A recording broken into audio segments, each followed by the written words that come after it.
The mitzvah of building the Holy Temple, and who will build the third Holy Temple, the Beit HaMikdash HaShlishi. To understand this, Pshat, Remez, Drush, Soid, and Chassidus on 5 levels.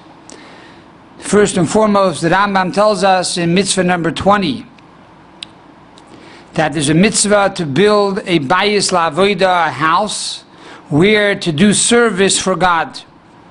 And this is based on the pasuk Va'asu li mikdash v'shachanti b'soicham. God says, make for me a dwelling place, and I will dwell amongst them. And the Rambam continues to say that part of the mikdash is to create the menorah, the shulchan, the mizbeach. The menorah is the candelabra. The shulchan is the table that you had, the showbreads, and the mizbeach represents the 2 altars, the golden altar and the outside altar. This is the pshat. What is the remez, the hint? The Rambam tells us in the Laws of Kings that in the future, HaMelech HaMashiach, the king, Mashiach will come and he will restore the kingship of David to its old. And then he will go, Voinei HaMikdash, he will go and build the temple. And then he will, Mekabes Nidchei Yisrael, gather all the Jews together and bring them back to the land of Israel. So from the Rambam it seems that who will build the third holy temple, that will be Mashiach himself. However, we do find in the Zohar and other places that it states that God is going to be the one that is going to build the third holy temple. So how do we reconcile these 2 opinions? One that says Mashiach is going to build it, and number 2 is that we say God is going to build it. One of the ways that the Rebbe reconciles these 2 opinions is by the fact that we know when you buy a new house, the halacha is that to acquire the house you need to make a kinyan. What is the kinyan? One of the ways that you acquire the house is by opening the door, unlocking the door. In other words, by putting on the door and creating a lock. That is the way you acquire the house. And therefore, says the Rebbe, that the temple will come from heaven. And Mashiach will put the doors onto the temple. He will put the doors onto the Beit HaMikdash. And by doing so, he acquires the Beit HaMikdash. And therefore, they are both correct. The temple itself will come from heaven. That will be created by God. And Mashiach will fix the doors onto the temple. That is the remez, the hint for the third holy temple. What is the drush, the homiletics, the halacha? So the Rambam tells us in chapter 4, halacha 1 of the laws of Hilchos Beis HaBechira, the laws pertaining to building the temple. The Rambam says that Shlomo HaMelech, King Solomon, he was aware that the temple would be destroyed in the future. So what did he do? He created a chamber deep down under the Temple Mount in a maze-like vault, and there he created a place for the ark. And therefore, right before the temple was destroyed, actually more than 28 years before the temple was destroyed, HaMelech Yeshayahu, Josiah the king, commanded the Levites who carried the ark to go and bring the ark into this chamber. And this is what the Rambam says was done as a precaution so that the ark would not be taken away by the enemies. The Rebbe asks a question, and that is, the Rambam is a book of halacha, the Rambam is a book of law. Why is the Rambam telling us here historically that Shlomo HaMelech knew it would be destroyed, and therefore he built this chamber in the Temple Mount under the Holy of Holies? And King Yeshayahu, the King Josiah, later commanded the Levites, which means the Kohanim, to go and bring the ark down under the Temple Mount. All of this is a very nice historic event. However, this has nothing to do with halacha. And the Rambam writes the laws of Torah, not the history of Torah? And the answer is that the Rambam is teaching us that the fact that the ark was hidden was not as a bidi avad, which means a post facto. That because the temple was destroyed, they had no other choice, but they had to take the ark and put it underneath the Holy of Holies. But rather, Shlomo Melech, when he first built the temple, he was commanded by God. He was told that the temple would be destroyed, and therefore he should also build a second Holy of Holies under the Holy of Holies. In other words, that the Holy of Holies, to begin with, was really in two locations. One was a place that was revealed for all to see, and then there was a second location where the temple would be placed, and that place was concealed. But both of them are the Holy of Holies, both of them are the Kodesh HaKadosh. And therefore this guarantees the eternality of the Holy of Holies, since the ark is the essential part of the Holy of Holies, and therefore the ark would never be taken away by the enemy. From here we see that not only was the second Holy Temple a continuation of the first Holy Temple, but that the first Holy Temple was never destroyed.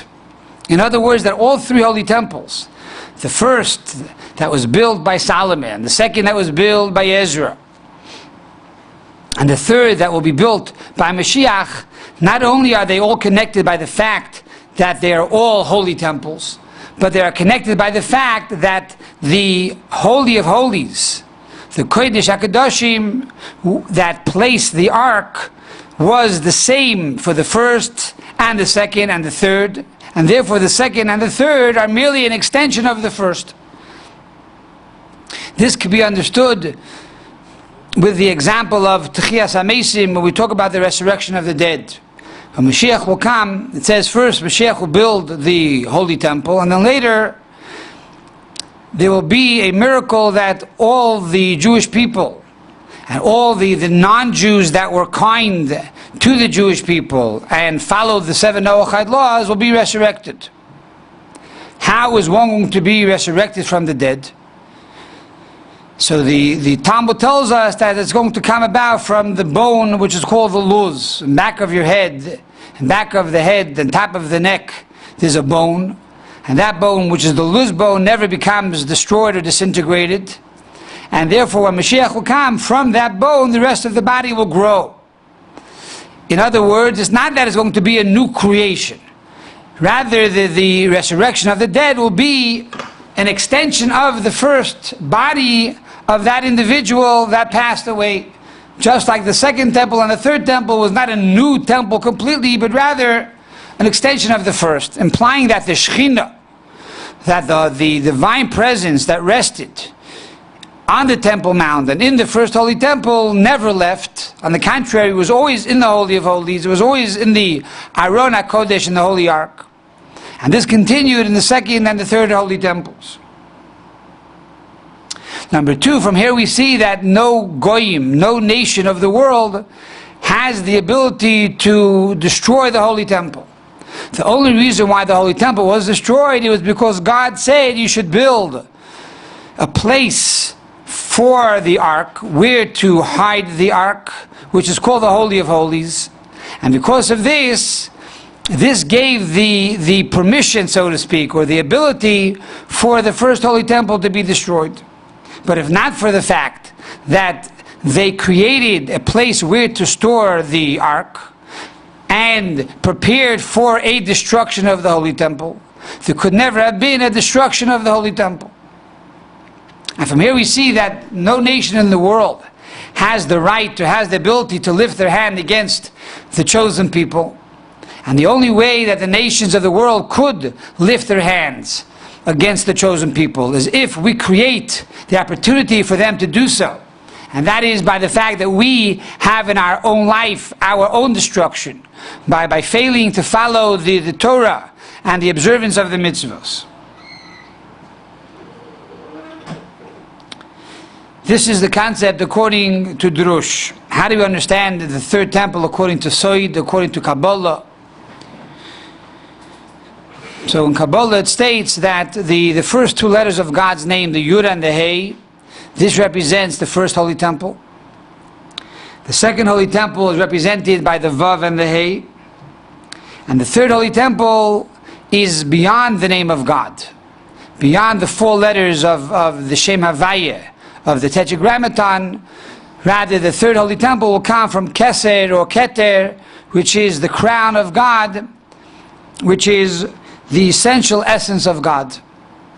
And this is hinted in the Medrash that says that Ba'ari, B'mazel Ari, V'hichre V'sariel, that the lion came in the month of lion, and it destroyed the lion, on the condition, or for the purpose that the lion should come in the month of lion and rebuild the lion.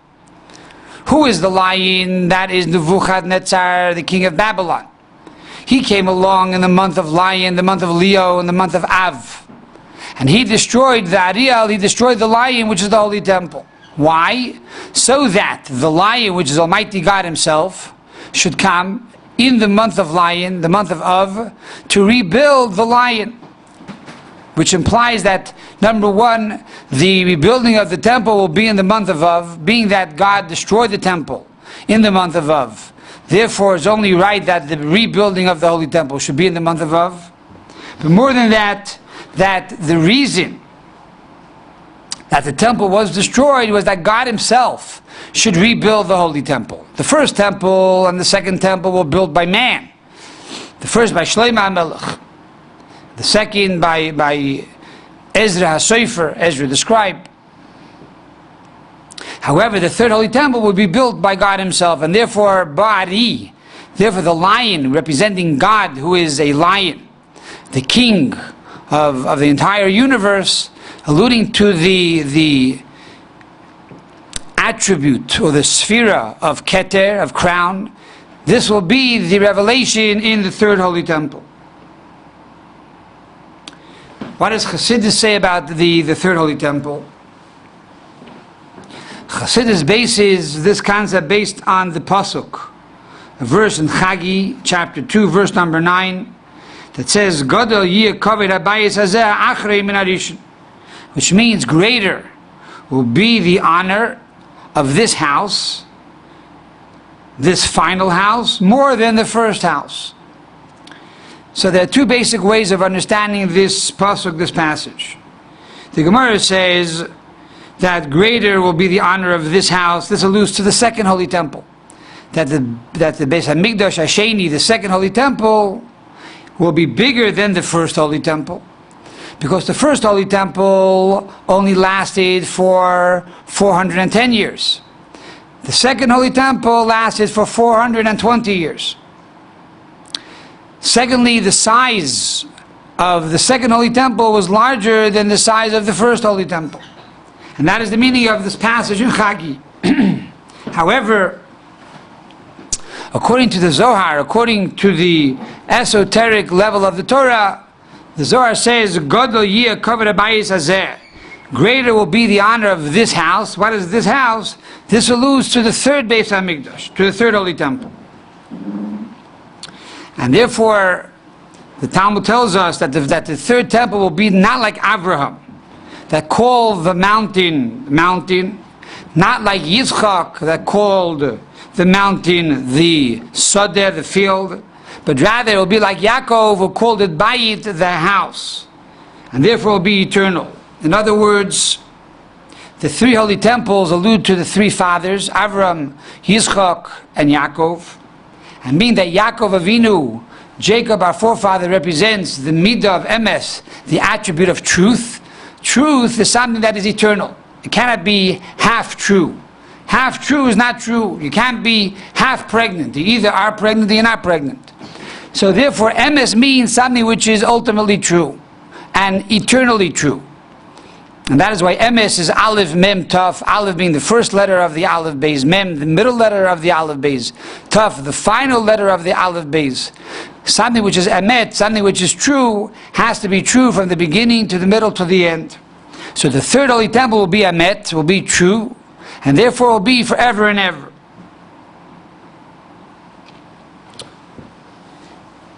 Furthermore, Chassidus says that in truth, the first holy temple could have been forever.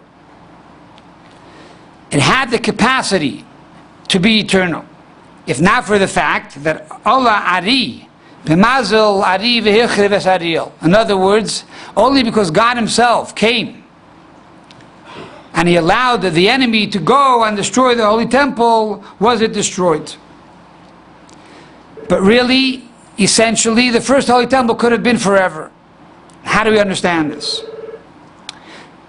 And Chassidus goes on to explain that the first holy temple was like a tzaddik. A tzaddik is a righteous person.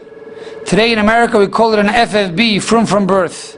Someone who was born and raised in a religious family, and all his life he followed the Torah. He did everything right. That's the level of a tzaddik. That was the first holy temple. However, the second holy temple resembles the level of a Baal Tshuva, of one who returns to Yiddishkeit, or one who converts to Judaism. This is a person who did not have the upbringing of a religious home, or someone who did but left Yiddishkeit, and now they realize that they have a void in their heart, and they want to return to God. Says the Rambam that the place where Baal Tshuva stands, even a tzaddik gomer cannot stand. Even a righteous tzaddik cannot stand there. The Baal Tshuva is on a much higher level. And one of the reasons why Baal Tshuva is on a higher level is because he already tasted the sweet waters of sin, and yet he has the capacity to remove himself and come back. It's like a smoker who becomes addicted to smoking, or an addiction to alcohol, etc., or drugs. Once you taste these things, it's very difficult to remove yourself from that. Someone who never had drugs before, okay, can say he's smart, I don't touch drugs. But once you become an addict, to pull yourself away is the most difficult thing. And therefore the same is true about tshuva. Somebody who already lived this prohibited lifestyle and pulls himself away, that person has to have a deeper conviction and a stronger yearning for God than the tzaddik. And that is why he's on a higher place than the tzaddik. Furthermore, the Alter Rebbe explains that about tshuva is bechil yatir. He has a greater passion than the average tzaddik. You see about tshuva, when they come to do a mitzvah, they're excited. They do it with joy and with zeal. Someone who did a mitzvah all their life, they do it robotically, out of rote, because they were trained that way. It's like brushing your teeth or tying your shoes, you do it. However, about tshuva, one who comes to Yiddishkeit because he sees the beauty of Yiddishkeit and wants to be connected to Yiddishkeit, that Baal Tshuva has a tremendous energy and excitement and zeal in the mitzvah. And that is the idea of the second holy temple. However, the fact that there's a third holy temple implies that there's a greater level of Baal Tshuva, that in Baal Tshuva itself, in one who does tshuva, there are many layers and many levels. As the Gemara explains, that those who do tshuva out of fear, and therefore their mitzvahs their sins are transformed into mistakes. However, a person who does tshuva out of love, his mitzvahs are not only, his sins are not only erased, but the sins become a mitzvah. So therefore there are many layers and many levels to Baal Tshuva. The third holy temple represents the ultimate Baal Tshuva. And this concept, according to Chassidus, also explains the idea on a Kabbalistic level that the first holy temple could have been forever. What does that mean? This is the level of Gilui, a revelation of God, which is L'mayla Mazman, a level of revelation of God that is beyond time and space. Implying that the revelation that would take place in the first holy temple was from God, but the world was not a vessel to receive this revelation. And that is the advantage of the third holy temple. Shegam Hazman Yeh Kli Lezeh, that even the vessel, even the place of the third holy temple, the physical place, becomes a vessel to receive this infinite revelation. And that is the meaning of emes, something which is true. That it's not overwhelming and overbearing, but it's a natural connection. And there's a symmetry and a unity between heaven and earth that the earth itself becomes a physical vessel to receive this revelation that is beyond time and space. And that is why we are told that first Mashiach will build the Holy Temple, and then afterwards will come Tchias HaMesim.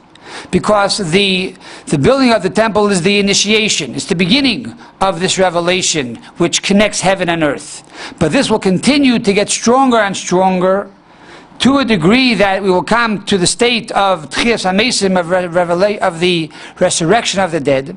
In other words, that this revelation of this Gilui Or that comes from God will be so great that in the body itself, that the physical body, will reveal this infinite light from the Sovev.